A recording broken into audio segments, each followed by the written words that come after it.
always the same question. What am I going to wear? Fine and elegant, a wild pattern, or rather inconspicuous tone in tone?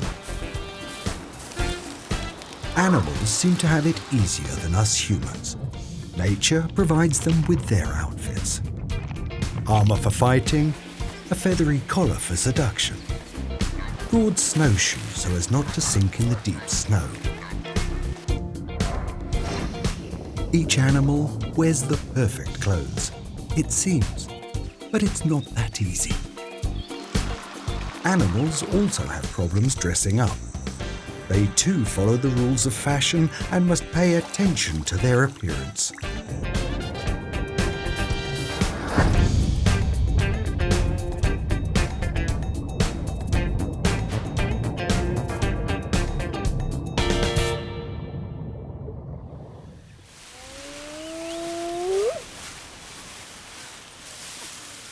There is an abundance of predators in the African savannah. Those who cannot run away or hide must take other measures to protect themselves.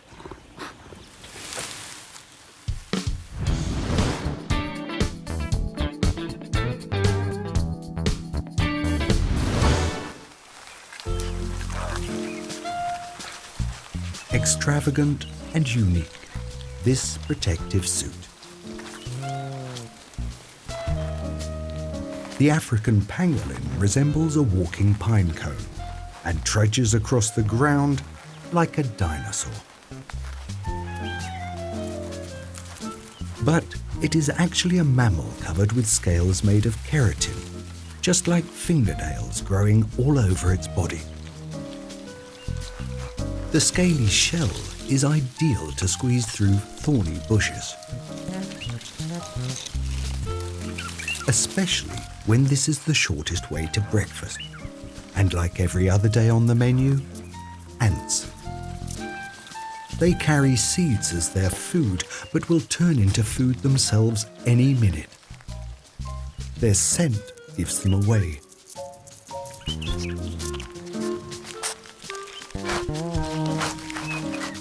Long claws expose the ants,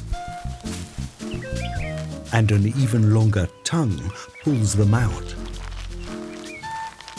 The whole pangolin is adapted to catching ants. Eyes and ears, even the nostrils can be closed tightly. Not even the termites in their strongholds are safe. Pangolins break in anywhere. And in return, what could ever happen to them? A serval, a rare wild cat. Pretty, long-legged and curious. Something is going on over there on Termite Hill.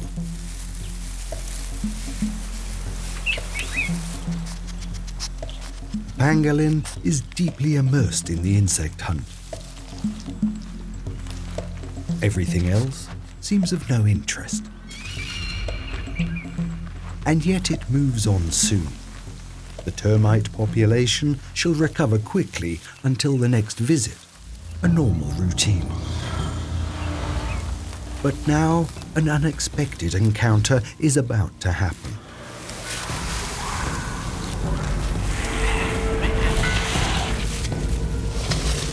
And quickly pass.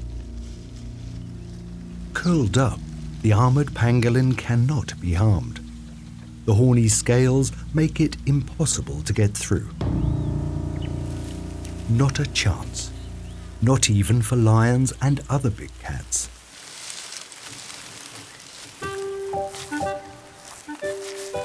A scaled dress seems perfect, but it needs to be maintained and cleaned as well.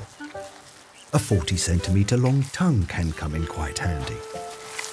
It can reach almost every scale, especially when lifting them up just a little too.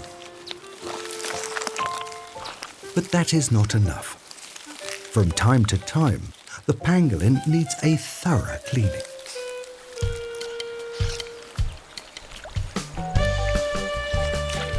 Preferably wet with abrasives.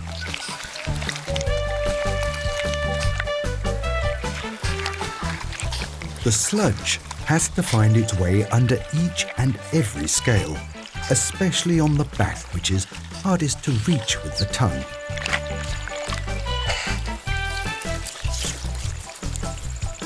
And how does one get rid of all the dirt? Simply with a rinse. Then the armour shines as new. And yet a serious disadvantage remains. Armour like this is heavy, making the wearer hulking and slow. But it does not have to be like that.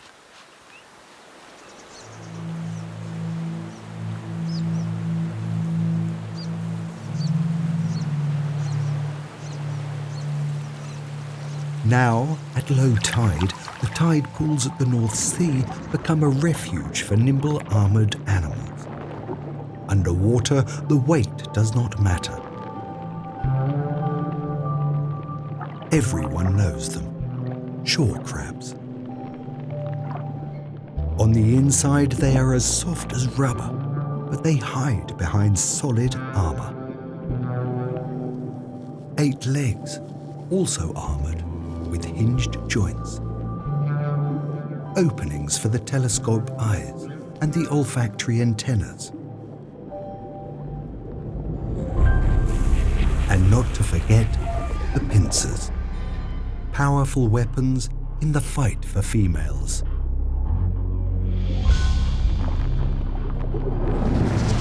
The strongest competitor has the best chance.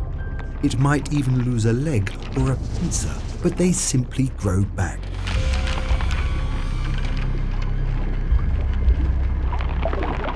The hard carapace protects against the worst enemies. Too bad that it has to be put down every now and then. If they have outgrown their carapace, they need a larger size. They must molt.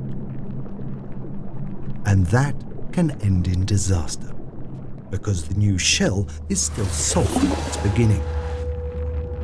And crabs are cannibals. They shred every carapace that is not yet hardened after the molt.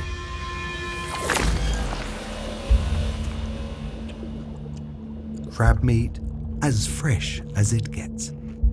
No one wants to end like this. Like this young crab female. She is about to molt.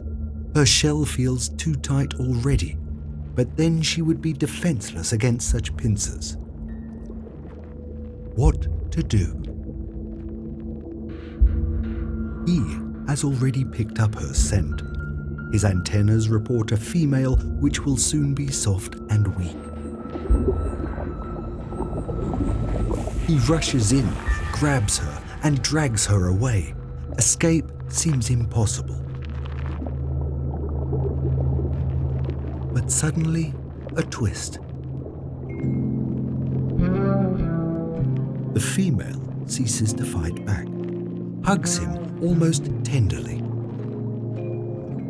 And he, bewitched by her scent, thinks only of mating instead of munching.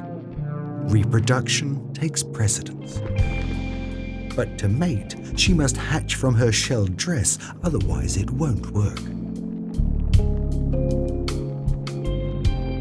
Tenderly, he massages her legs. Their molt is particularly delicate. He tests her carapace on the back to see whether it has already loosened. The cannibal turns into a noble knight who is willing to fight for his beloved. And she also clings to him, follows her protector at every turn.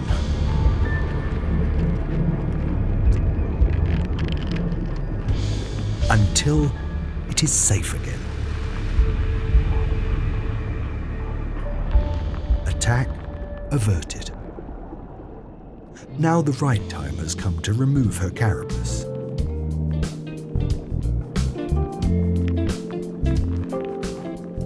She pumps herself full of water. She swells and in that way breaks apart the stomach and back armour. and he supports her gently to undress. Her seductive smell turns the rough cannibal into a tender partner. Done, the old clothes can be discarded.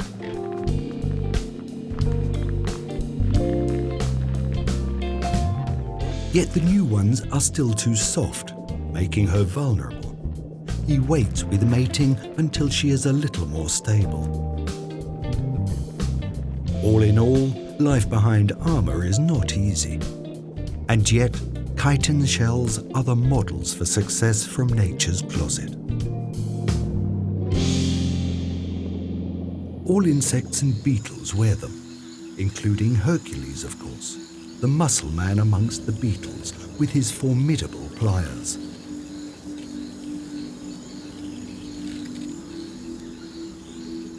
The female can safely do without this scary accessory. Because Hercules wears his giant pliers simply for one reason: to impress her and her peers. They want to be taken by storm. A nocturnal tournament is about to happen. The opponents have taken up position.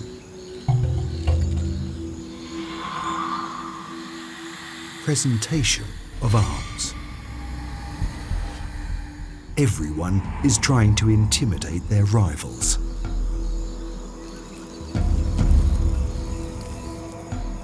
Who throws the decisive pinch? Who manages to tip over the enemy, take him down?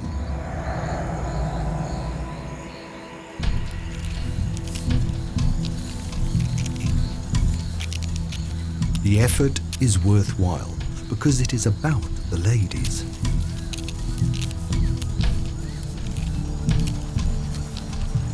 Clear victory by a classic shoulder throw.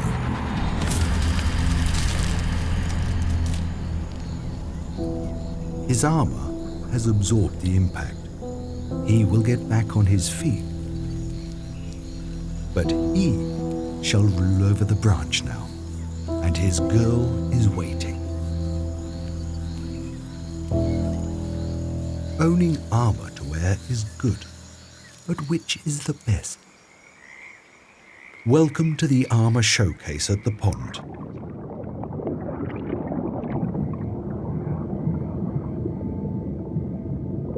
This is pond life as we know it. The pike is the great predator, but even the smaller pond dwellers hunt and eat.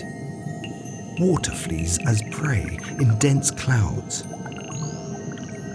They resemble mini crayfish, no bigger than a peppercorn, protected by a hard shell, a tiny armor. They move by rowing through the water with strong strokes. But now things get uncomfortable. A swarm of sticklebacks has appeared and has an easy time. They swallow the water fleas in one piece or suck them out. All the remains are spat out again, the empty shell. Defenseless tiny crabs? Not quite. They can smell their enemies, and with each molt they improve their armor. They acquire a helmet with a pointy tip and a longer tail.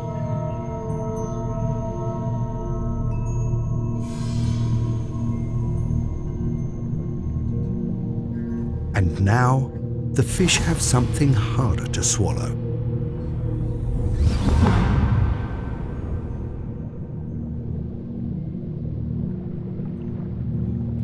It pricks and stings in the stickleback's mouth. A bite that will not go down easily. And rather wants to keep swimming outside. Also, the long tail is now in the way. Tailored protective suits against sticklebacks. And what to do against voracious swimmers with their proboscis. A few molts and a shield has formed where the proboscis just slides off.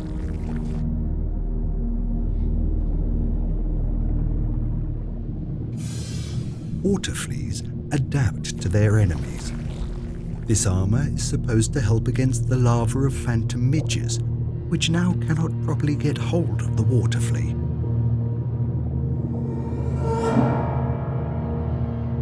The motto is to remain flexible when it comes to fashion.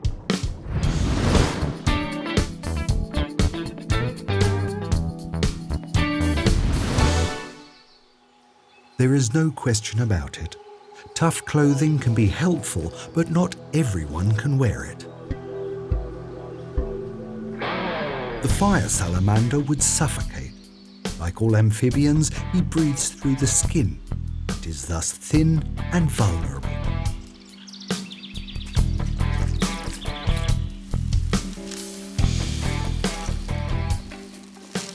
But what if a potential enemy shows up, with sharp teeth and spikes, roaming through the forest in search of prey?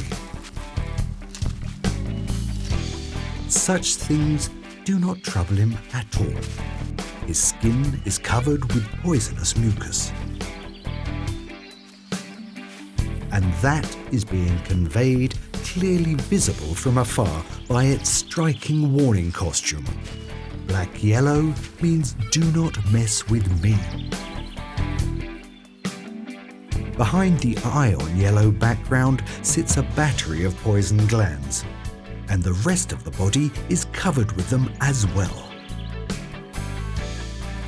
The salamander seems to be aware of that, acting all self-confident. If necessary, he uses his secret weapon. Poisonous jets from 2 glands on its back. Black and yellow costume, the young hedgehog will learn to read the warning signs in the future, a simple lesson in the language of fashion.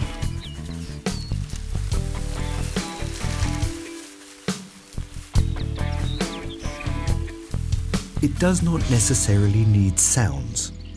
Colours and patterns can speak louder than words. Let the clothes speak.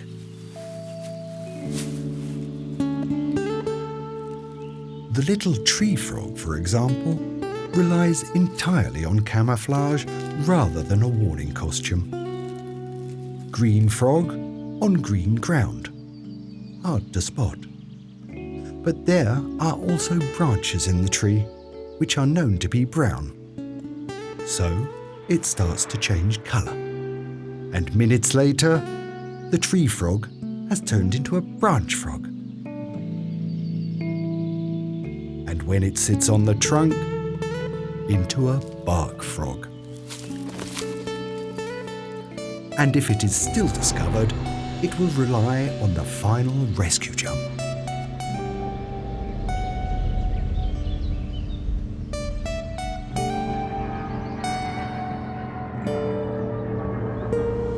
The masters of camouflage can be found underwater.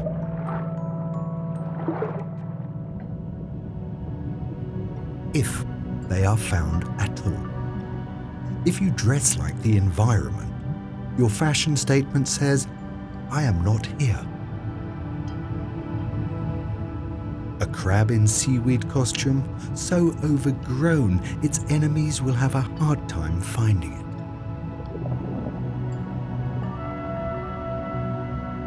This outfit also speaks for itself.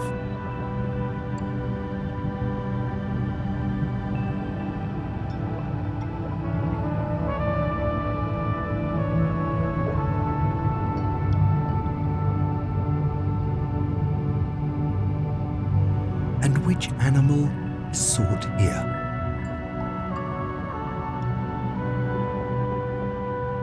Squids can simply disappear. They merge perfectly with the ground.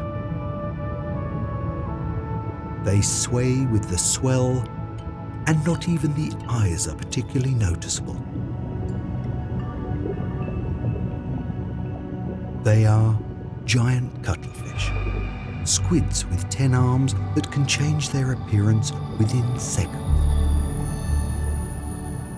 not only colours and patterns, they also put on bumps and ridges. No one knows yet what they want to express that way. What do the daring tips on the back mean? Are they secret messages? But for whom? Some emphasize their eyes, makeup of a different kind.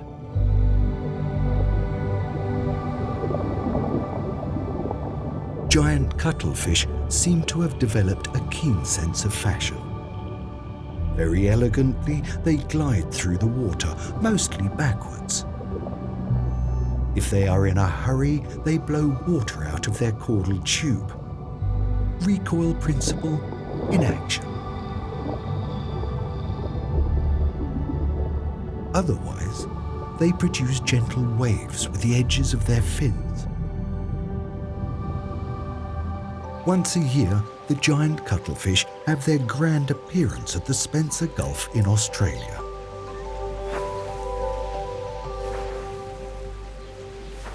There, they come together in their hundreds of thousands in search of a mate. The large males seem to be bursting with strength, 1/2 meter long and up to 10 kilos in weight. The females, built gracefully and dressed differently, with 2 beauty spots on the back. They keep their arms folded down, as if they were shy.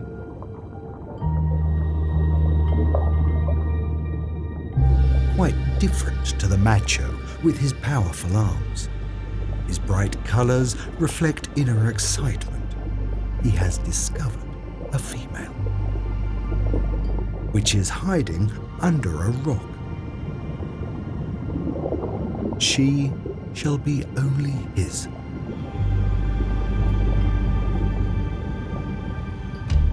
From now on, he will defend the hiding place.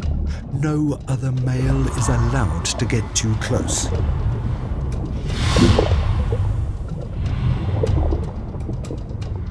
Quite a task, but manageable, as long as the rivals are smaller and weaker.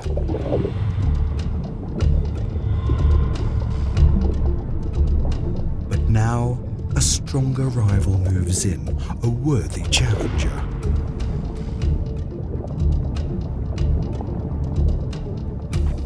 With pulsating rings, it signals its willingness to fight, but only on the side facing the enemy. The other side remains peaceful.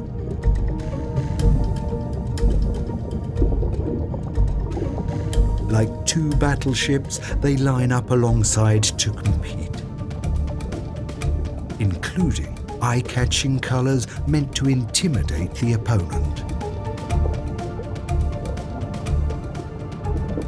And suddenly, the decision is made. A short brawl, 20 thrashing arms, and the intruder takes to his heels. Our macho has made it clear whom the female belongs to. But he might be mistaken. Not far away, a male is coming out of hiding. Pretty measly and without chance when it comes to mating. But the little one knows how to help himself. He disguises himself as a female, letting his arms fold obediently. So he sneaks closer, sweet, kind, and female, so it seems. The lurker in drag. And then he boldly slips into the female's cave.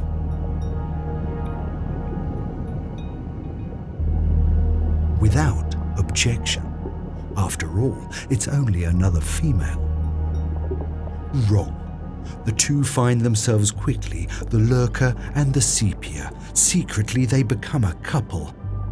Head to head, he hands over a sperm package, mating, cuttlefish style. But at some point, their affair becomes too obvious. The macho gets suspicious.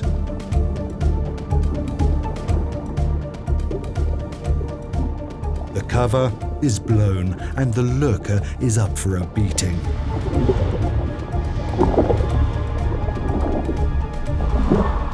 But too late. He has already passed on his genes. Sometimes pure strength is no match for cunning.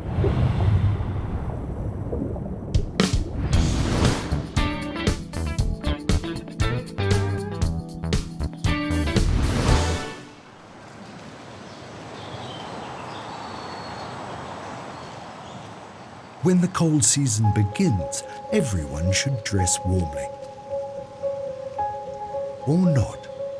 The yellow sequined gown of tiny scales does not protect against the cold.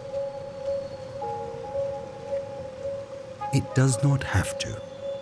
The brimstone butterfly is poikilothermic, as are all insects. It assumes the temperature of its environment.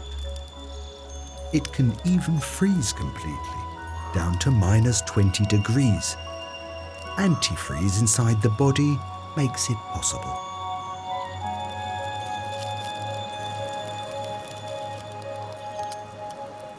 Quite different for those who have warm blood.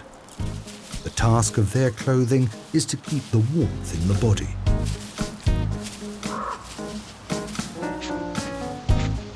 A thick winter fur for the red fox, urgently needed because again and again he has to go out into the snow.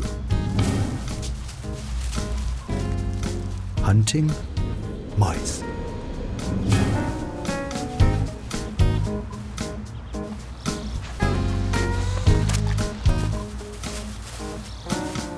The mountain hare also has wrapped itself up against the cold, even in matching colours. And not to forget the winter shoes with fur trimming.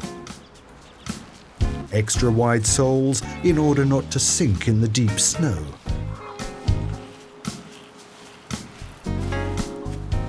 Those who have missed the latest winter fashion draw attention to themselves.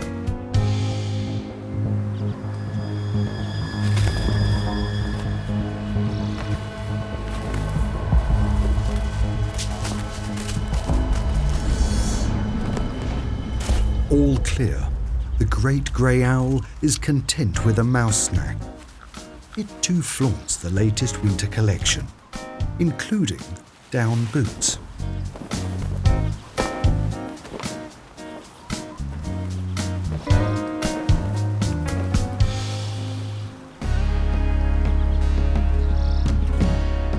A rare and endangered species in northern Canada, mountain caribou. Their winter coat looks rather thin, but the hairs are hollow and insulate especially well. They are on their way up to their favourite feeding grounds high up in the mountains. Good thing they have wide hooves. Just like wearing snowshoes, they stay on top without sinking deeper.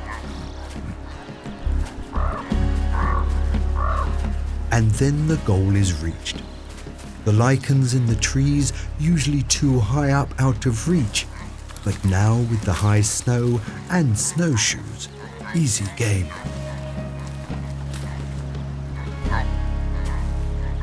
Nothing compares to nature's clothing.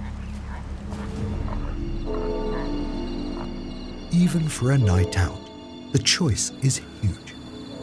Lovers of the night have their very own fashion. Some flaunt a daring pilot suit. Others wear clothes that seem a little crazy. There are actually butterflies dressed in fur. How absurd. This moth has a fur coat.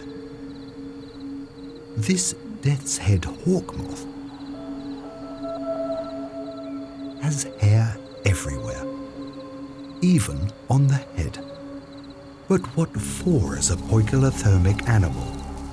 It provides the answer itself. trembles before the start in order to warm up, which means it ramps up the aircraft engine with the wings disengaged. That way it reaches operational temperature. The thermal camera reports 40 degrees, exactly the temperature needed for takeoff, and the fur keeps the heat inside the body. Another perk for some moths.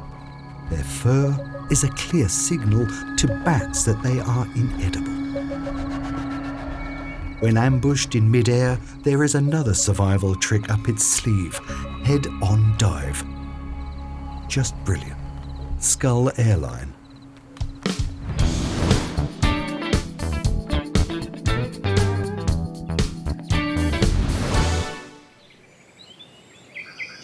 Tender green, the first flowers, time for alluring spring styles. He dazzles in his iridescent peacock robe. The peacock's hens are more modest. They are being courted.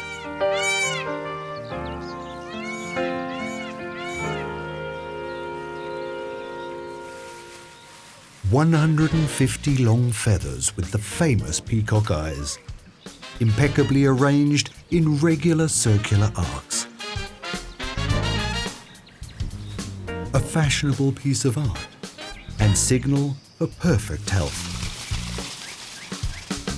The presentation even has its own soundtrack.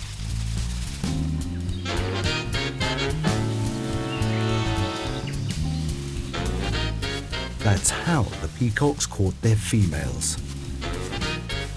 And it's ladies' choice. A few false feathers and their value as a mating partner decreases dramatically.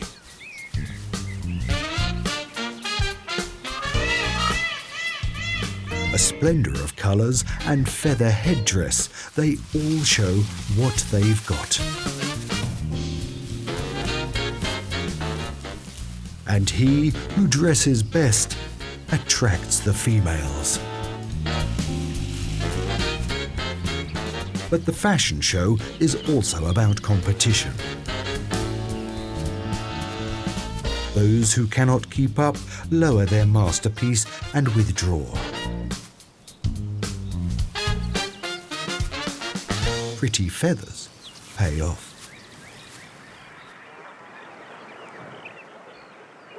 Spring fashion also makes its appearance amongst the frogs in the marsh. Yet they are all brown in colour when they move in thousands. For mass mating. Who? With whom? A wild mess. In their mating frenzy, the male frogs turn blue.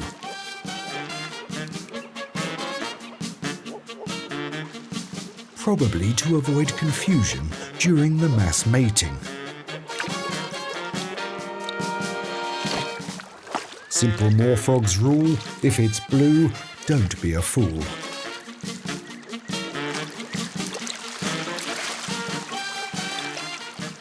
Only what is brown counts as mating material. Blue uniforms can be ignored to save time and energy.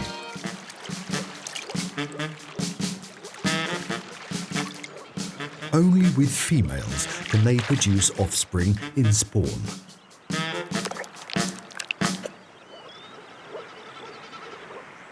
Spring is the time of special editions.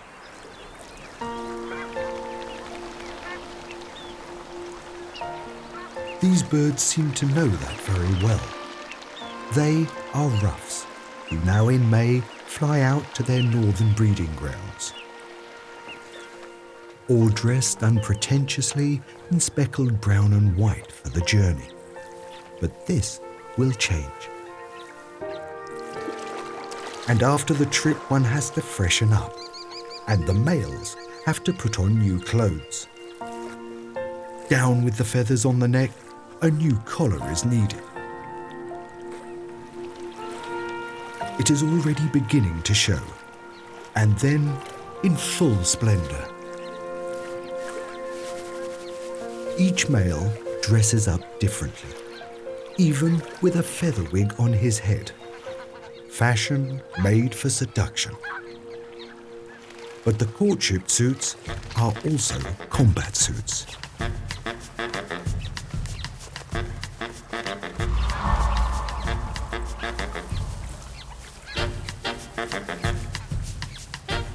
Running and fighting with short breathers.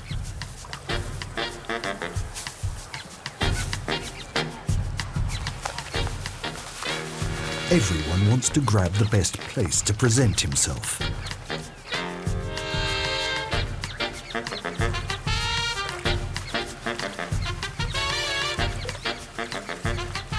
To impress the female sex as a fast and agile fighter.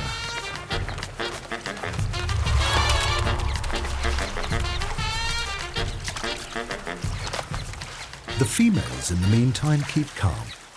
They only want the most beautiful, strong, and elegant partner.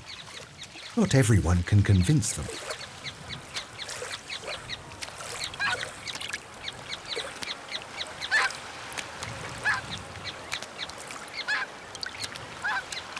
In June, it's all over. Everyone wears their simple everyday dress.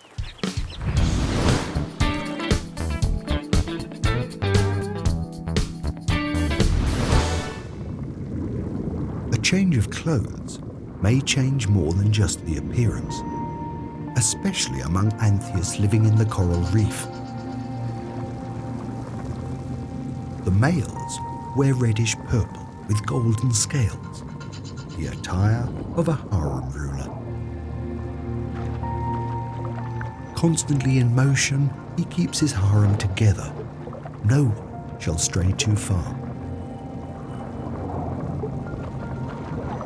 In her orange dress, the females are difficult to differentiate. But one of them, the female on top, bears a scar on the back, a kind of badge. Her hour is yet to come.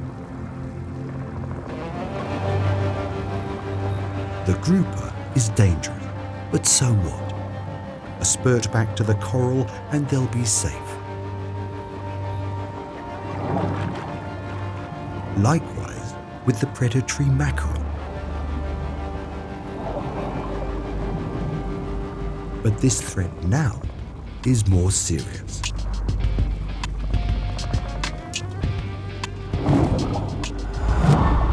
An armada of lionfish.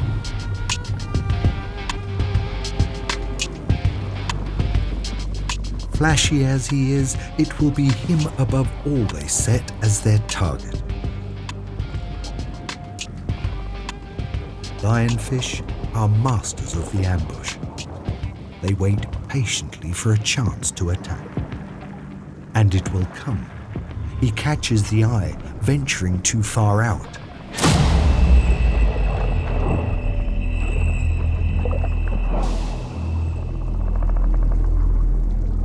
The end of a harem ruler.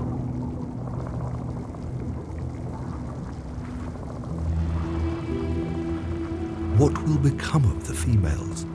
Without a protector, no one to fertilize their eggs. Now the scarred female's time has come. She is the largest among the ladies of the harem, and she begins to change her clothes. A first hint of black and purple.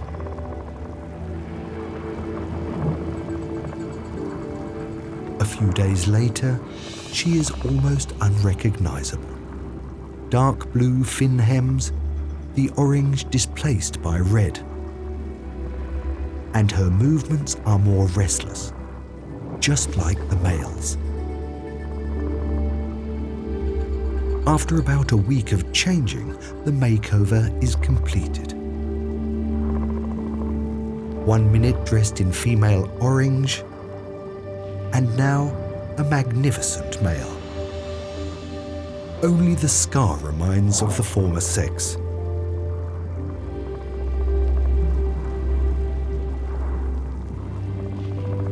And as it should be, he produces sperm, providing its females with offspring. the new boss of the harem. The only question is, for how long? When will another one of his harem ladies slip into man's clothes and replace him? New clothes, new sex, transforming fashion made by the Amphibians on the reef.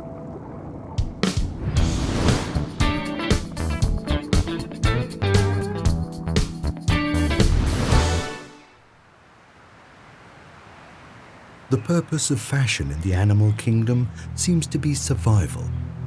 But who knows? Maybe some animals know the notion of pure pleasure of great clothes for no apparent purpose. Bearded vultures are eligible candidates. The largest birds in Europe with a wingspan of over 3 meters. In the Pyrenees, they search the slopes for dead animals. And they even take pleasure in a lean carcass.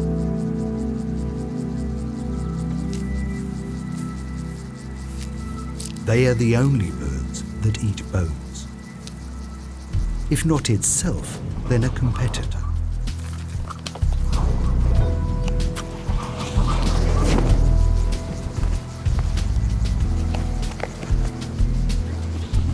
Flashy beard, red circles around the eyes, and a fabulous swallowing capacity.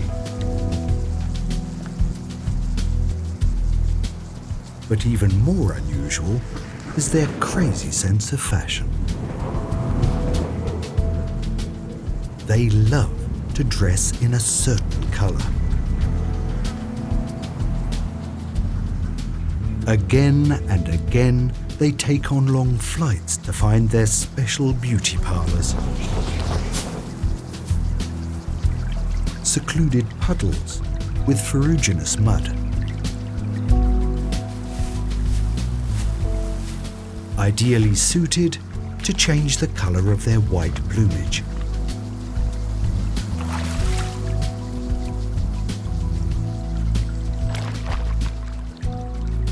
Rusty red, it has to be. Other colors do not come into question. They proceed with the utmost care and complete dedication, it seems. Looks better already.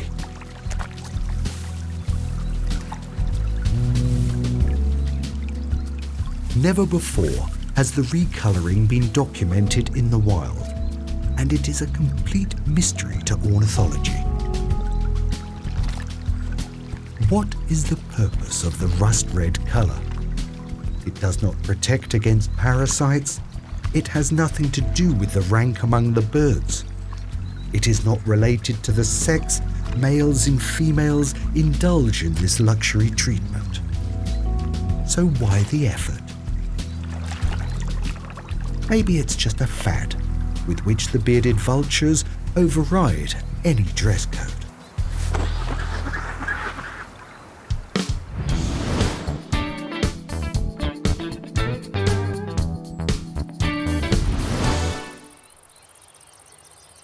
A hot summer day.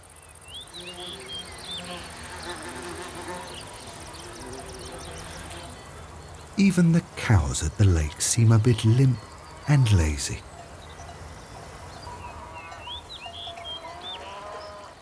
Those who can now soar across the cool water with a fresh breeze are well off. Or even better.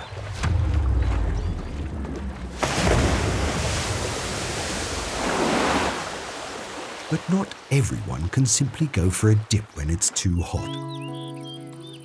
What do rabbits do if they get too warm?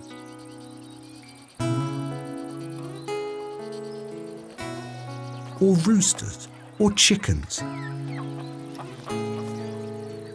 And last but not least, the cows at the lake. How did they keep cool in this sweltering heat, dressed in a warm fur or feather coat?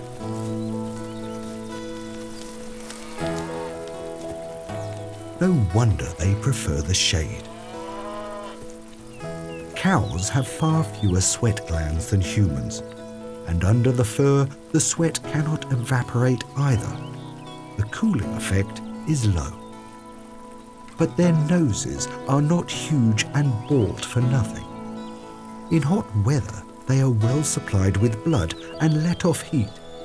In the thermal image, the nose is bright red because it radiates heat, just like the almost hair-free areas around the eyes.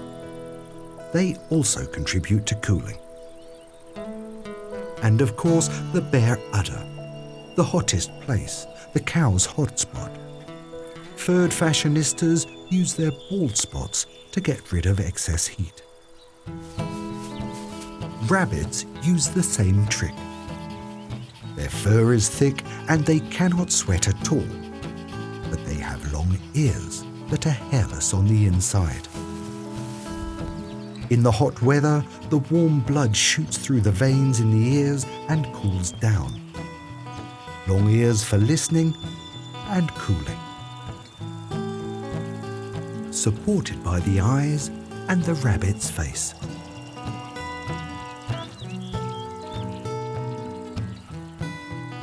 And the most important measure above all, to move as little as possible in this heat. They face the same problem. The plumage isolates what to do with the excess heat. The only naked areas on their bodies are the heads and legs. In the thermal image, they almost seem to glow.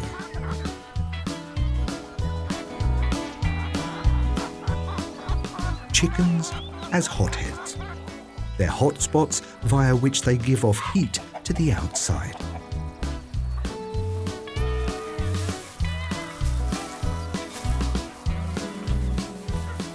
The chickens belong to organic farmer Michael. He is prepared for such a hot day. Bare skin gives off a lot of heat, and unlike his dog, Michael can sweat. 10,000 sweat glands sit on his forehead alone. Evaporation has a cooling effect. Dogs do not sweat. They cool through panting when the humidity of the tongue and palate evaporates. Smart replacement for the missing sweat glands. Fur and transpiration seem to be mutually exclusive, but there are exceptions. Every rider knows horses can sweat vigorously if they feel hot.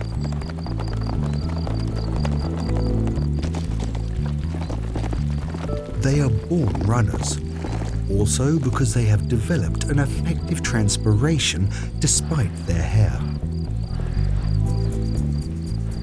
Ideal for running long distances without overheating.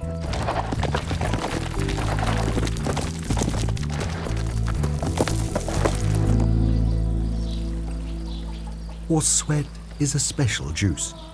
You can see it when the horses are rubbed dry. Then it starts to foam. The sweat contains fat-removing tensine, a kind of detergent. That way it can penetrate the hair to the outside and evaporate, cooling the horse. Smart clothing, specially made for horses. And also for their striped cousins in Africa.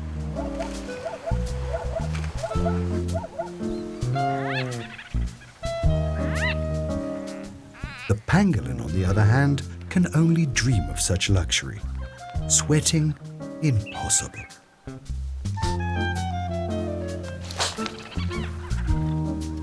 But instead of sweat, it uses other liquids. For example, the saliva on the tongue. And urine also evaporates. A few droplets on the bare belly, what a relief. Especially when distributed all over.